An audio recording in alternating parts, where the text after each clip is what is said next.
Yo, balik lagi di Jul ID, jangan julid tanpa data yang valid. Gimana kabarnya teman-teman? Udah liburan? Nah, sekarang akan ada berita yang seru terkait apa ayo? Kita bakal menyambut tahun pemilihan umum itu kan tahun 2024 tuh. Sekarang nih, baru-baru ini udah ada partai yang membentuk sebuah koalisi itu. Ada 3 partai ya. Yang pertama adalah Golkar. Yang kedua adalah PAN. Yang ketiga adalah P3.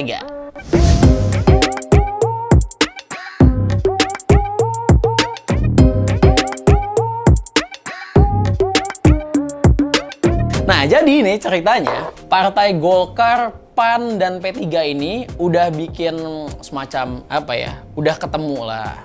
Nah, terus mereka tuh pengen maju bareng-bareng lah ceritanya ke pemilu 2024. Nah, di sini nih, kesepakatan itu ya, disepakati oleh Ketum Partai Golkar Erlangga Hartarto, terus Ketum P3 Soeharto Monoarfa, ketiga terus Ketum PAN Zulkifli Hasan. Nama koalisinya nih ya, yang disebut-sebut gitu. Nama koalisinya itu Koalisi Indonesia Bersatu. Gokil, mantap. Katanya ya ketiga partai politik ini nih punya tekad gitu, punya tekad untuk membangun budaya politik yang baru. Nah, kata Pak Erlangga nih, kita akan mendorong persatuan dan kita akan menegaskan risiko-risiko akibat daripada politik identitas. Nah, gitu katanya Pak Erlangga.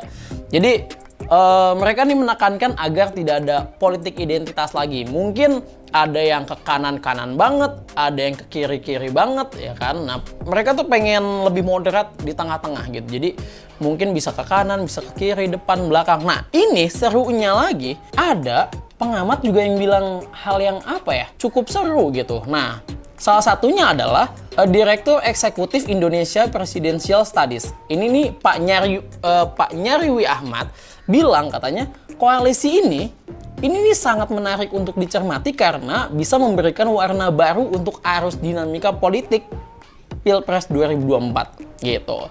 Dia tuh kayak menduga kayaknya nih 2024 nanti Pilpres 2024 nanti nggak akan sama kayak 2019 karena ketiga parpol ini menurut Pak Nyarwi belum memiliki salah satu tokoh yang cukup kuat untuk mendobrak gerbang Pilpres yang sangat besar itu. Jadi menurut dia akan ada kesempatan buat sosok lain nih, sosok di luar 3 partai itu yang punya popularitas, yang punya elektabilitas bagus, yang tentunya nggak punya partai ya, dan nggak ikut sama partai, itu tuh bisa punya kesempatan besar tuh. Menurut dia, memang paling bagus kalau misalkan ketiga partai ini membuat konvensi untuk mencari satu sosok yang bisa benar-benar membawa harapan ketiga partai politik ini untuk bisa memenangkan Pilpres gitu. Jadi peluang si tokoh populer ini ya, entah siapa, ini bisa banget nih kalau misalkan mau diambil sama si Partai Golkar, P3 sama PAN ini.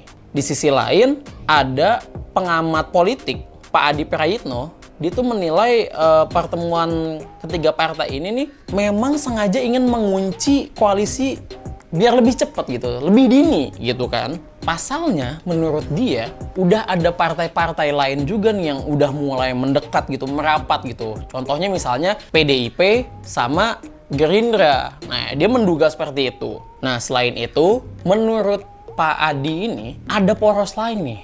Selain Partai Golkar, P3 sama PAN yang sudah cukup, habis itu Partai Gerindra sama PDIP.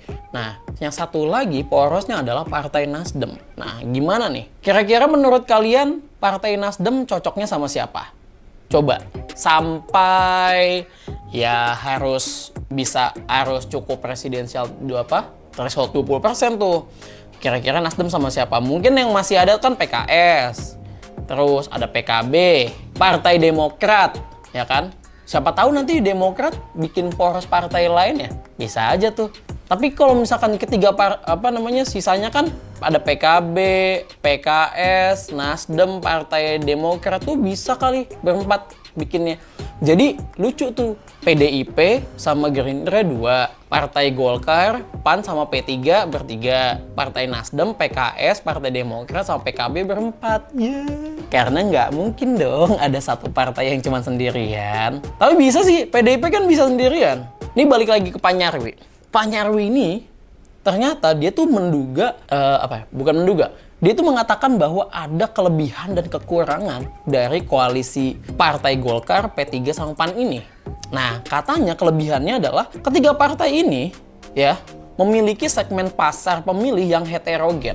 Itu tuh bisa jadi modal penting buat Pilpres 2024 karena memang beragam gitu. Jadi ada yang misalkan Partai Golkar pemilihnya itu nasionalis ya kan. Terus misalkan P3 di kelompok konservatif Islam gitu. Misalnya. Nah, terus misalnya lagi PAN itu ada di moderat di tengah-tengah gitu kan. Jadi tuh ketiganya tuh bisa nyampur tuh semua pemilihnya gitu. Ya kan kita nggak tahu juga kan, namanya ideologis kan kita nggak tahu. Siapa tahu justru PAN yang nasionalis, siapa tahu P3 yang justru nasionalis, atau Golkar yang lebih moderat atau kayak gimana gitu kan. Ya itu kan tergantung orang yang melihat gitu. Nah, jadi menurut dia kalau misalkan tiga partai ini bergabung, itu tuh membuat mereka tuh jadi lebih kuat karena bisa melengkapi satu sama lain. Namanya juga bersatu kita teguh gitu kan. Kalau barengan gitu. Party ya kan. Kita bikin grup squad. Nah, tapi menurutnya ada kelemahannya nih. Karena ya balik lagi tadi katanya tuh si Partai Golkar tuh belum punya satu sosok yang sangat kuat, yang cukup kuat gitu. Katanya tuh kalau Pak Erlangga Ertarto tuh belum cukup kuat karena elektabilitasnya dilihat tuh ya dari berbagai survei itu masih belum terlalu tinggi lah.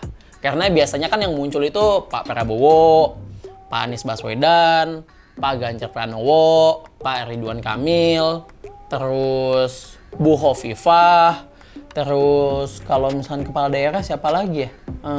Mungkin itu. Kalau misalkan dari menteri, misalnya ya memang Pak Erlangga Hartarto itu salah satu menteri yang memang digadang-gadang bakal ikut pertarungan politik ini, ya kan?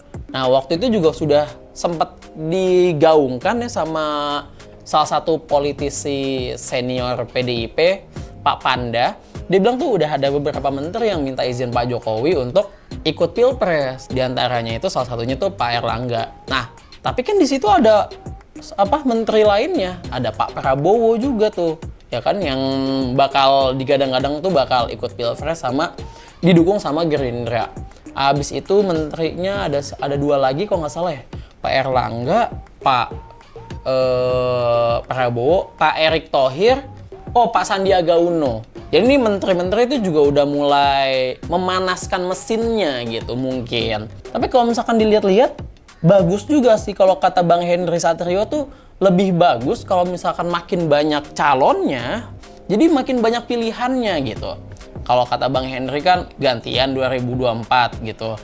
Jadi pengennya biar semua orang tuh punya kesempatan. Nah, belum lagi beberapa waktu yang lalu itu kan digaungkan juga presidensial threshold buat dihapuskan gitu, biar makin banyak gitu orang-orang atau pemimpin yang bisa kita pilih gitu. Kalau misalnya kamu milih siapa, coba tulis di kolom komentar supaya kita saling mendoakan supaya pemimpin yang kalian idam-idamkan bisa menjadi seorang pemimpin di tanah air ini. Kayaknya cukup segitu aja.